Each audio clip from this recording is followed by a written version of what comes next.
Hello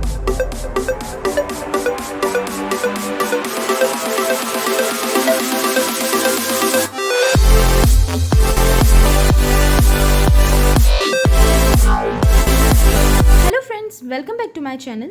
सो last video में हमने पढ़ा था ब्लड एंड इट्स कंपोनेंट्स, जिसमें फ्रेंड्स हमने प्लाज्मा और जितने भी formed elements like RBC, WBC, platelets, ये सब ब्लड में जो प्रेजेंट होती है, इनके बारे में हमने डिटेल में स्टडी किया था। सो फ्रेंड्स, अगर हम ब्लड को ही या ब्लड की स्टडी को ही हम और ज़्यादा आगे करें या कंटिन्यू करें, जिसमें हम ब्लड के फंक्शंस पढ़ते हैं, तो सबसे इम्पॉर्टेंट फंक्शन जो ब्लड का होता है वो होता है ट्रांसपोर्टेशन ऑफ गैसेस।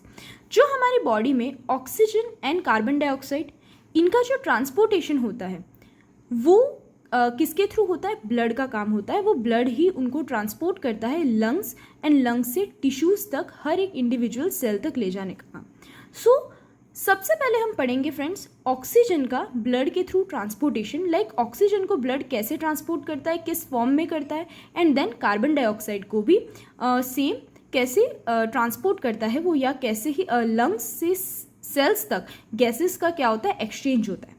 ओके, तो सबसे पहले हम पढ़ेंगे ऑक्सीजन का। So oxygen is carried by the blood in two forms. जो ऑक्सीजन जो होती है वो ब्लड टू फॉर्म्स में कैरी करता है। एक तो होता है सोल्यूशन के through, physical solution like blood में मिक्स हो गया एंड ब्लड उसको क्या कर रहा है, ले जा रहा है सेल्स तक। एंड दूसरा होता है ऑक्सी हीमोग्लोबिन बना के।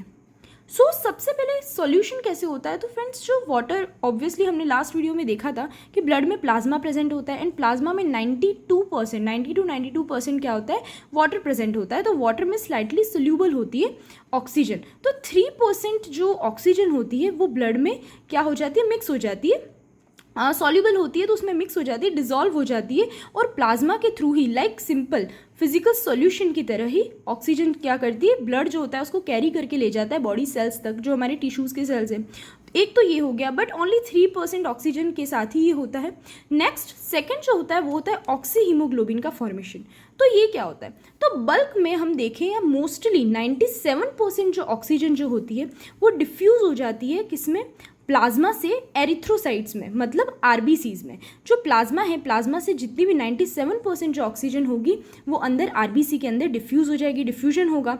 और यहाँ पर अब आरबीसीज में क्या होता है फ्रेंड्स, हीमोग्लोबिन प्रेजेंट होता है। सबसे इम्पॉर्टेंट हम कह सकते हैं, बहुत इंपॉर्टेंट कंपोनेंट है किसका, आरबीसीज का। ओके, सब्सटेंस है। तो हीमोग्लोबिन प्रेजेंट होता है, तो वहाँ पर एरिथ्रोसाइट्स या आरबीसी के अंदर जाने के बाद जो ऑक्सीजन जो होता है वो कनेक्ट होता है, कंबाइन होता है किसके साथ, हीमोग्लोबिन, जिसको अपन एचबी से लिखते हैं। ओके, तो हीमोग्लोबिन के साथ कंबाइन होगा। तो फ्रेंड्स क्या होता है, हीमोग्लोबिन जो हमारा जो सब्सटेंस है या हम कह सकते हैं मॉलिक्यूल होता है, तो उसके अंदर Fe2+ मतलब फेरस, हम क्यों कहते हैं कि ब्लड में आयरन प्रेजेंट होता है, तो एक्चुअल में जो आयरन होता है वो किस में होता है, हीमोग्लोबिन में होता है।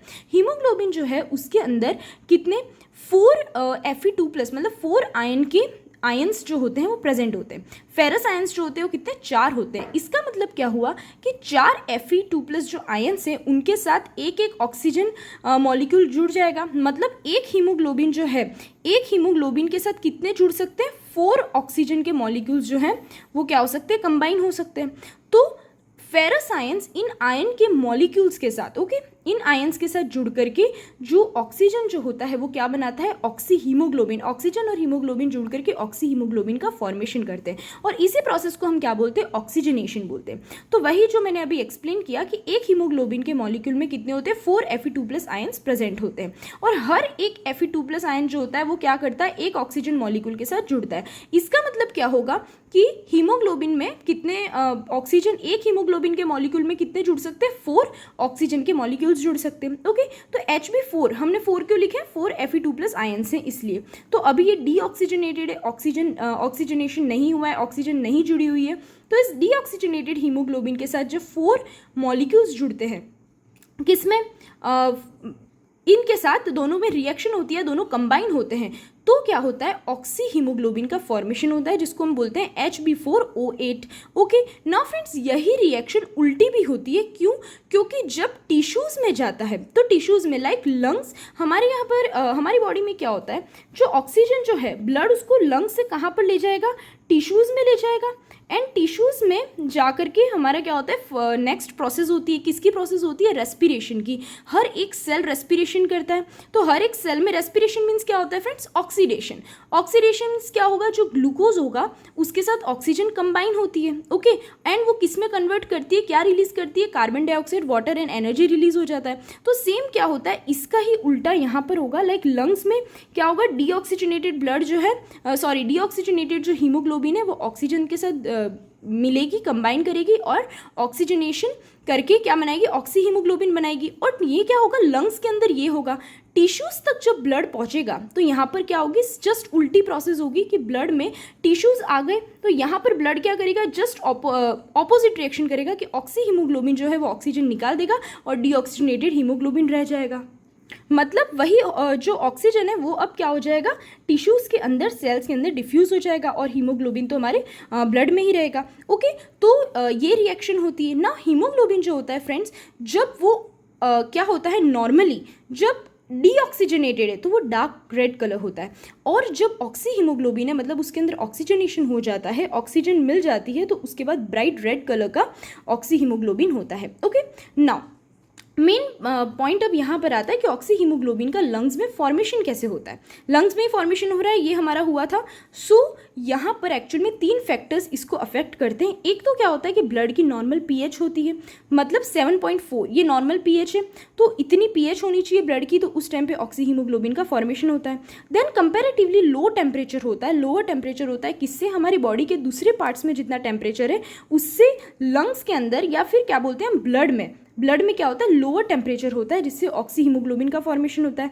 एंड देन नेक्स्ट क्या होता है, हायर ऑक्सीजन लेवल होता है, मतलब कार्बन डाइऑक्साइड का कंसंट्रेशन कम है और ऑक्सीजन का कंसंट्रेशन ज़्यादा है। तो ऑब्वियसली लंग्स में यही तो चीज़ होती है। लंग्स में क्या होता है, ऑक्सीजन का जब हम इनहेल करते हैं तो ऑक्सीजन का कंसंट्रेशन ज़्यादा होता है और कार्बन डाइऑक्साइड का कम होता है, इसलिए तो तुरंत ऑक्सीजन का कंसंट्रेशन ज़्यादा है तो वो डिफ्यूज़ हो जाएगी किसके अंदर, ब्लड में, और ब्लड से एरिथ्रोसाइट्स, आरबीसीज में। तो मतलब क्या होता है, ऑक्सी हीमोग्लोबिन का फॉर्मेशन होता है।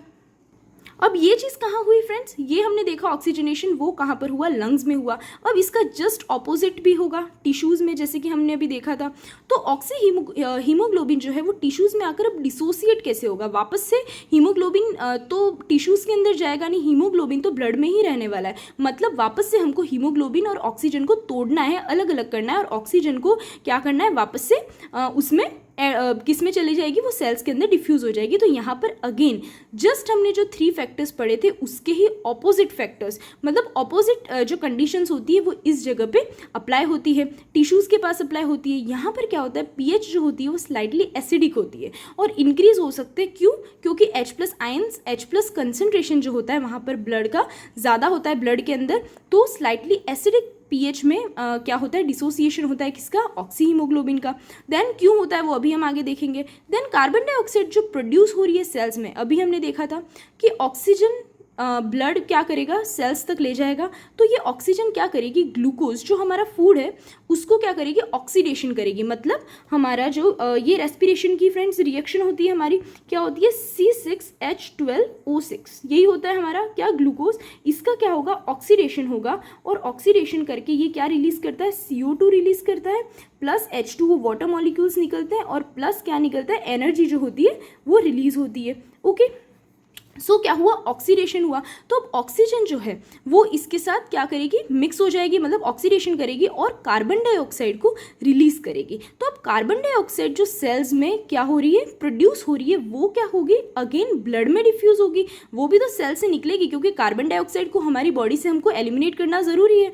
तो ये जो CO2 है वो अब क्या हो जाएगी, डिफ्यूज हो जाती है अगेन ब्लड में, जहाँ पर it is hydrated to form carbonic acid. जहाँ पर ब्लड जो होता है फ्रेंड्स, ब्लड के अंदर वाटर प्रेजेंट होता है। ओके, 90% प्लाज्मा जो होता है वाटर का ही बना हुआ है। तो वाटर के साथ रिएक्ट करके तुरंत ही क्या बनाता है, कार्बन डाइऑक्साइड कार्बोनिक एसिड में कन्वर्ट हो जाता है। कार्बोनिक एसिड बनाता है H2CO3, और ये H2CO3 जो होता है ये कार्बोनिक एसिड अनस्टेबल फॉर्म है, तो ये तुरंत ही आयनाइज या फिर डिसोसिएट हो जाएगा किसके अंदर, H+ और HCO3- में। इट मीन्स हाइड्रोजन आयन और बाइकार्बोनेट आयन। ओके, इसकी वजह से क्या हुआ, H+ आयन की कंसंट्रेशन बढ़ेगी। H+ आयन बढ़ रहे मतलब हमारी क्या हो रही है, pH जो है वो भी क्या हो रही है, लो होगी, मतलब स्लाइटली एसिडिक हो जाएगा ब्लड। तो ये कंडीशन होती है किस टाइम पे, ऑक्सी हीमोग्लोबिन के डिसोसिएशन में। किस टाइम पे होगा ये, टिश्यूज़ के पास ये वाली रिएक्शंस होती हैं। और दूसरा क्या होना चाहिए, टेम्परेचर राइज होना चाहिए। हमने पहले देखा था कि टेम्परेचर दूसरे बॉडी पार्ट से ब्लड जो होता है लंग्स के पास वहाँ पर क्या होना चाहिए, कम होना चाहिए। तो यहाँ पर टिश्यूज़ में क्या होगा कि टेम्परेचर ज़्यादा होना चाहिए। और नेक्स्ट क्या होता है कि हाई कार्बन डाइऑक्साइड होती है, तो कार्बन डाइऑक्साइड हाई होगी ही।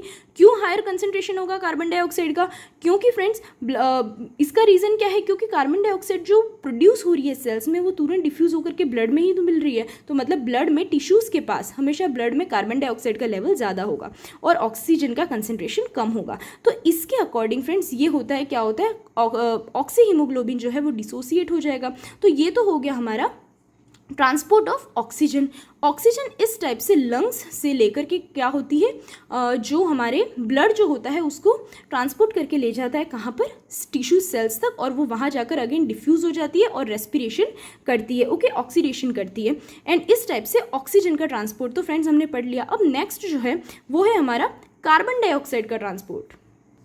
अब फ्रेंड्स कार्बन डाइऑक्साइड जो होती है ब्लड में, इसको भी अब हमें क्या करना है, जो टिश्यू सेल्स जो कार्बन डाइऑक्साइड रिलीज हुई है ब्लड के अंदर, अब उसको हमें वापस से लंग्स तक ले जाना है और फिर हम हमारी बॉडी से एलिमिनेट कर देते हैं एक्सपायरेशन के थ्रू। ओके, तो अब क्या होता है कि ऑक्सीडेशन हो गया फूड का, जैसे कि अभी हमने देखा था ग्लूकोज जो है O2 ऑक्सीजन के साथ कंबाइन करेगा और CO2 वाटर और एनर्जी रिलीज करता है। अभी जो CO2 प्रोड्यूस हुई उसको वापस से ब्लड कहाँ पर ले जाता है, लंग्स में ले जाता है। तो वो 3 फॉर्म्स में ले जाता है।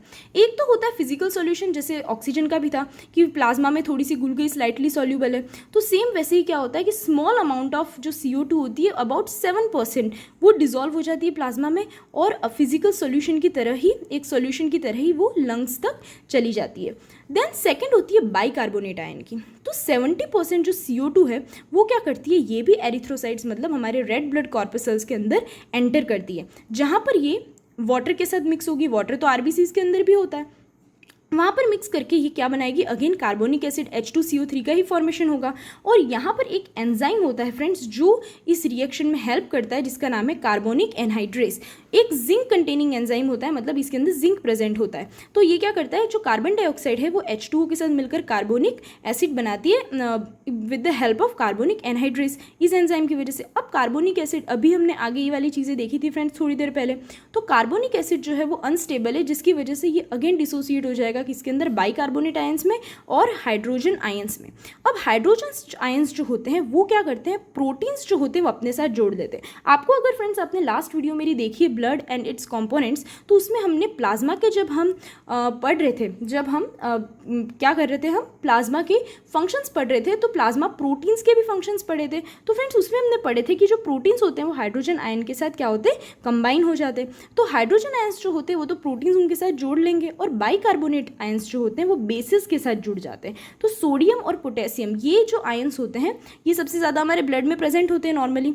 तो इनके साथ क्या होते हैं, बाइकार्बोनेट आयन जो होता है वो जुड़ जाता है, जिससे ये क्या करते हैं, एक मेंटेन करते हैं क्या, ब्लड की पीएच। एक नॉर्मल पीएच है तो पीएच का बैलेंस उसको मेंटेन करना भी ज़रूरी है। तो इसके थ्रू क्या होता है, पीएच जो होती है ब्लड की वो मेंटेन रहती है। ओके, तो कार्बोनिक एसिड होगा वो हाइड्रोजन आयन और बाइकार्बोनेट आयन में जुड़ जाएगा। हाइड्रोजन आयन प्रोटीन्स के साथ कंबाइन हो जाएगा और जो बेसिस है सोडियम और पोटेशियम वो बाइकार्बोनेट आयन के साथ जुड़ जाएंगे। ओके फ्रेंड्स, अब small amount of bicarbonate ions जो होता है वो ट्रांसपोर्ट हो जाता है किसमें, RBCs के थ्रू, जबकि मोस्ट ऑफ देम जो होते हैं वो डिफ्यूज हो जाते हैं वापस से प्लाज्मा में to be carried by it. मतलब मोस्टली तो फ्रेंड्स जो हमारा बाइकार्बोनेट आयंस था इसका फॉर्मेशन हुआ ये किस में होगा, जो RBCs है उसके थ्रू ही ट्रांसपोर्ट होगा। बट दूसरे जो बाइकार्बोनेट आयन जो होते हैं वो क्या होते हैं, वापस से प्लाज्मा के अंदर क्या हो जाते हैं, प्लाज्मा में डिफ्यूज़ हो जाते हैं। तो फ्रेंड्स इसका रीज़न क्या होता है ये आप देखना कि ये मैं बनाती हूँ एक लाइन, ये है हमारे एरिथ्रोसाइट्स मतलब सेल्स हम कह सकते हैं। ओके, ये हमारी एरिथ्रोसाइट मतलब रेड ब्लड सेल है, और ये है हमारा प्लाज्मा। ओके, तो प्लाज्मा जो होता है फ्रेंड्स और ये है RBC, तो जो प्लाज्मा होता है उसमें NaCl प्रेजेंट होता है सॉल्यूशन, मतलब क्या है, Na+ आयन है और दूसरा Cl- आयन है, और यहाँ पर K+ जो आयन होता है वो ज़्यादा प्रेजेंट होता है। ओके, अब जब ये वाली पूरी रिएक्शन होगी तो ये वाली रिएक्शन कहाँ हो रही है, ये रिएक्शन पूरी फ्रेंड्स सेल के अंदर हो रही है। तो सेल के अंदर क्या हो रहा है, जो K+ आयन होता है, अब क्या होता है, ये पूरी रिएक्शन हमारे क्या हुई, सेल में हुई। H2CO3 कार्बोनिक एसिड टूटा किसमें, H+ में टूटा, और किस में ब्रेक डाउन हुआ इसका, बाइकार्बोनेट आयन में। तो बाइकार्बोनेट आयन जो होता है उसके साथ जो K+ आयन होता है वो जुड़ जाता है, तो मतलब H+ भी है, ये H+ जुड़ा होगा किसके साथ, Hb के साथ, मतलब किसके साथ, हीमोग्लोबिन के साथ। तो H+ आयन आप देख रहे हो पॉजिटिव चार्ज जो है वो ज़्यादा हो गया है, ये जो है एक अनस्टेबल फॉर्म है, तो इसकी वजह से CO3- जो होता है वो यहाँ से ये HCO3 KHCO3 में से HCO3- जो है, मतलब बाइकार्बोनेट आयन जो है वो यहाँ से निकाल करके कहाँ जाता है, प्लाज्मा में आ जाता है। मतलब क्या हो जाएगा, डिफ्यूज आउट हो जाता है, और फिर बाइकार्बोनेट आयन को कौन कैरी करता है, प्लाज्मा कैरी करके लंग्स तक ले जाता है। अब इस चेंज को, इसको आयन को, क्योंकि अब नेगेटिव चार्ज बाहर आ गया तो बाहर ज़्यादा हो जाएगा और अंदर पॉजिटिव चार्ज ज़्यादा है, तो इसको बैलेंस करने के लिए जो Cl- है फ्रेंड्स वो क्या हो जाएगा, वो अंदर चला जाएगा। तो यहाँ पर क्या होगा, K+ बचा था तो KCl का फॉर्मेशन होगा और बाकी यहाँ पर HHB हो जाएगा, तो एंड में ये फॉर्मेशन होगा। तो इस वजह से फ्रेंड्स क्या होता है, ये जो मैंने अभी आपको एक्सप्लेन किया, इस पूरे प्रोसेस को हम क्या बोलते हैं, क्लोराइड शिफ्ट बोलते हैं। क्यों शिफ्ट बोलते हैं, क्लोराइड शिफ्ट, क्योंकि जो क्लोराइड आयंस थे वो क्या हो रहे हैं, सेल्स के अंदर जा रहे हैं। ओके, इस बैलेंस को, और ये पूरा किस लिए हो रहा है, एक pH मेंटेन करने के लिए, एक आयनिक बैलेंस रखने के लिए, किसमें, प्लाज्मा और RBCs में। Now exit of bicarbonate ions, जब बाइकार्बोनेट आयंस बाहर आ जाएंगे तो उसकी वजह से आयनिक बैलेंस चेंज हो जाएगा, किसके अंदर, सेल्स और प्लाज्मा के अंदर, तो उसकी वजह से क्लोराइड आयंस जो है वो सेल्स के अंदर चले जाएंगे, जिससे वो आयनिक बैलेंस को क्या करेंगे, रिस्टोर कर लेंगे। तो क्लोराइड आयंस का जो डिफ्यूजन होता है फ्रेंड्स प्लाज्मा से RBCs में जाने का, इसी मूवमेंट को क्या बोलते हैं, हम क्लोराइड शिफ्ट बोलते हैं या फिर हैम्बर्गस फिनोमिना भी बोलते हैं। ओके, नाउ ये तो हो गया फ्रेंड्स दो, क्या देखा, एक तो फिजिकल सॉल्यूशन में जाता है, कार्बन डाइऑक्साइड जाती है, और दूसरी क्या होती है, बाइकार्बोनेट आयंस की फॉर्म में कार्बन डाइऑक्साइड जाती है। थर्ड होता है कार्ब अमीनो हीमोग्लोबिन की फॉर्म में भी कार्बन डाइऑक्साइड लंग्स तक जाती है, मतलब ब्लड में ट्रांसफर होती है, ट्रांसपोर्ट करती है। तो 23% ऑफ CO2 जो होती है फ्रेंड्स, जो RBC में एंटर कर रही थी, वो क्या करेगी, अब जो रिड्यूस्ड HB है, मतलब अभी तक वो किसी के साथ ऑक्सीजन, मतलब ऑक्सीजन से अलग हो गया है, ठीक है, ऑक्सीजन से जो अलग हो गया, जो रिड्यूस्ड HB हीमोग्लोबिन जो होता है उसके अंदर अमीनो ग्रुप भी प्रेजेंट होता है हीमोग्लोबिन में। ओके, तो हीमोग्लोबिन से एक लूजली वो क्या हो जाते हैं, कंबाइन हो जाते हैं, कौन, 23% जो CO2 मॉलिक्यूल्स होते हैं वो अमीनो ग्रुप जो होता है हीमोग्लोबिन का उसके साथ कंबाइन हो जाते हैं और बनाते हैं कार्ब अमीनो हीमोग्लोबिन। और ये रिएक्शन जो होती है इससे क्या होता है, ये ऑक्सीजन को भी रिलीज करती है, मतलब अब HbO2, अब क्या होगा फ्रेंड्स, ये HbO2 मतलब हीमोग्लोबिन था, ये हम बात कर रहे हैं टिश्यूज़ की।